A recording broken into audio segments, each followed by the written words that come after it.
सभी साथियों को जय भीम नमो बुद्धाय। और ये शादी मेरी पहली नहीं है, काफ़ी शादियों में मैं बुद्धिज़्म से जो शादी हुई हैं उनमें सब में सम्मिलित होती हूँ। बशर्ते मैंने जो हिंदूवादी रीति रिवाजों से जो शादियाँ होती हैं उनका बहिष्कार कर रखा है, चाहे वो मेरे परिवार में हो, चाहे मेरे पड़ोस में हो, चाहे मेरे किसी रिश्तेदार की में हो। मैंने सबका बहिष्कार कर रखा है, क्योंकि जो बुद्धिज़्म से करेगा मैं उसमें हूँ, क्योंकि जिस गंदगी से मैं बाहर निकली हूँ मैं उसमें वापस नहीं जाना चाहती। और जो भाई हैं हमारे जिनके यहाँ मैं शादी में सम्मिलित हुई हूँ, राहुल भाई, उनके बड़े भाई की जो बेटी है उनकी शादी है, और उन्होंने आज बुद्धिज़्म से ही शादी आज यहाँ हो रही है। आप देख सकते हैं सामने बाबा साहब तथागत बुद्ध हैं, और बिना खर्चे की शादी है ये, क्योंकि उसमें इतने आडंबर हो जाते हैं, जो हिंदी रीति रिवाजों से शादी होती है इतने आडंबर हो जाते हैं कि उसमें खर्च करते करते जो लड़की का पिता है वो बेचारा मर लेता है। कभी उसको ज़मीन बेचनी पड़ती है, कभी उसको कर्ज उठाना पड़ता है। तो आप देख सकते हैं कि सिंपल शादी है एकदम, और बिना खर्चे वाली शादी है। और मैं अपने समाज से यही विनती करना चाहती हूँ कि आप लोग भी इन सब चीज़ों का बहिष्कार करके आडंबर और जितने भी अंधविश्वास हैं इन सबको छोड़कर सिंपल शादी करना शुरू कीजिए, जिससे कि कोई भी बाप अपनी ज़मीन ना बेच सके, कर्जा ना ले सके, क्योंकि और बेटी को पैदा करते वक्त वो दुख जाहिर ना करे कि मेरे बेटी हो गई, अब मुझे 10 लाख का इंतज़ाम करना पड़ेगा। इसलिए आप ऐसी शादियों से बहुत कुछ सीख सकते हैं। आने वाली जो जनरेशन है हम उन्हें आगे बढ़ने की जो रास्ता है वो दिखा सकते हैं, पैसा बचत करके। शादी तो लॉकडाउन में भी हुई थी और अब भी हो रही हैं, तो आप चाहें तो उन्हीं तरीक़ों से शादी कर सकते हैं और अपने घर का जो पैसा है, जो ज़मीन जायदाद जो बेचने तक की नौबत है, उससे बचा जा सकता है। मैडम, आप भी समाज के अंदर रहती हैं, क्या समाज जागरूक हो रहा है? बिल्कुल, ये तो जागरूकता का प्रमाण आपके सामने ही है। अगर जागरूकता नहीं होती तो ये शादी आज बुद्धिज़्म से नहीं होती। एक नया है और एक जो अब हमारी आने वाली नई पीढ़ियां हैं, आप उन्हें क्या मैसेज देना चाहोगी?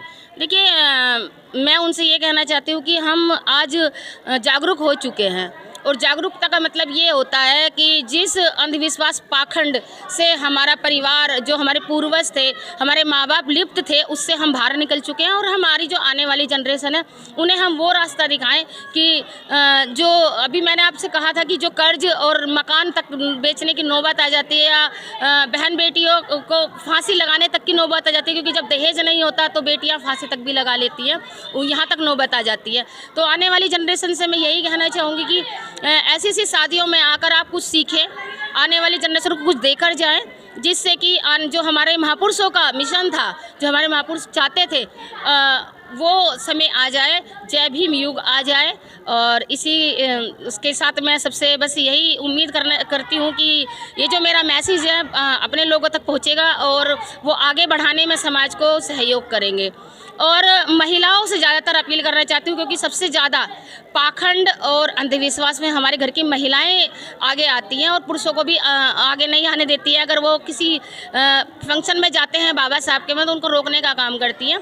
तो उन महिलाओं से अपील करना चाहूँगी कि आप अपने पति के साथ रोकने का काम न करें, बल्कि अपने बच्चों को लेकर साथ में आएँ, ऐसे प्रोग्रामों में शामिल हो, बाबा साहब के प्रोग्रामों में शामिल हो, जिससे कि कुछ सीखने को मिले, आपके बच्चों को सीखने को मिले, क्योंकि जो समय हमने गंवा दिया हमारे बच्चों को गंवाना ना पड़े।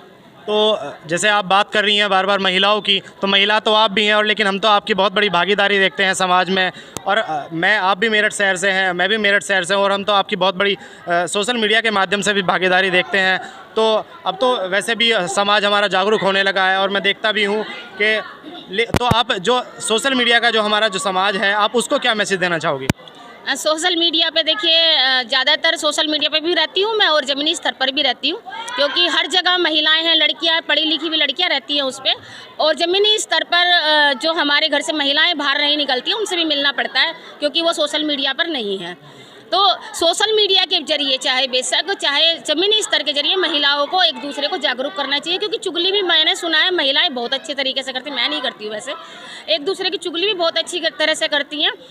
जो महिलाएं जो सुनती हैं वो एक दूसरे से कहती हैं, तो जब वो प्रोग्रामों में आएंगे और वहाँ पर जो सुनेंगी अपने महापुरुषों का इतिहास सुनेंगी या अंधविश्वास पाखंड के खिलाफ जब वो सुनेंगी कि भाई इससे निकलने से हमारा ये फ़ायदा होने वाला है, तो वो एक दूसरे से कहेंगी, उससे जागरूकता फैलेगी। तो सभी महिलाओं से अपील करना चाहती हूँ कि वो इन सब प्रोग्रामों में शामिल हुआ करें, क्योंकि मैंने देखा जागरण में भी आप जाती हैं, कीर्तन में भी जाती हैं, हर व्रत भी करती हैं, मंदिरों में भी जाती हैं। तो उसी तरीके से अपने इतिहास जानें, आपको बड़ी जल्दी इन सब चीज़ों से छुटकारा मिल जाएगा। और आपके घर में जो पैसों की तंगी होती है, या मैंने देखा है कि लोग इन सब चीज़ों पे पैसे तो बहुत ज़्यादा बर्बाद कर देते हैं, त्योहारों पे, चाहे मंदिरों में जाने के नाम पे, कीर्तन के नाम पे, जागरण के, सब निकल ही आएंगे उनके पास, लेकिन बच्चों की पढ़ाई के लिए कहेंगे ना, है नहीं, ट्यूशन नहीं लगाएंगे, कुछ नहीं, जबकि उनका जो भविष्य है, उनके बच्चों का आने वाला भविष्य है, उनकी जो खुशहाल ज़िंदगी आने वाली है, वो उन्हीं बच्चों के पढ़ाई से आने वाले, क्योंकि जब वो पढ़ेंगे लिखेंगे उनका दिमाग खुलेगा, बुद्धि का विकास होगा और अच्छी नौकरी भी कर सकता है। अगर नौकरी नहीं मिलती है तो कम से कम बिजनेस तो कर ही सकते हैं। चलिए, तो बहुत बहुत धन्यवाद, बहुत बहुत साधुवाद बहन जी का। तो आज आप देख सकते हैं हमारे पीछे भी कैसा माहौल बना हुआ है। एक बार अपने कैमरा मैन जी से भी मैं निवेदन करना चाहूँगा, एक बार इधर का माहौल भी दिखाएं, एक बार कैसा माहौल बना हुआ है और कितनी बड़ी तादाद में यहाँ लोग इस प्रोग्राम में जुड़े हैं।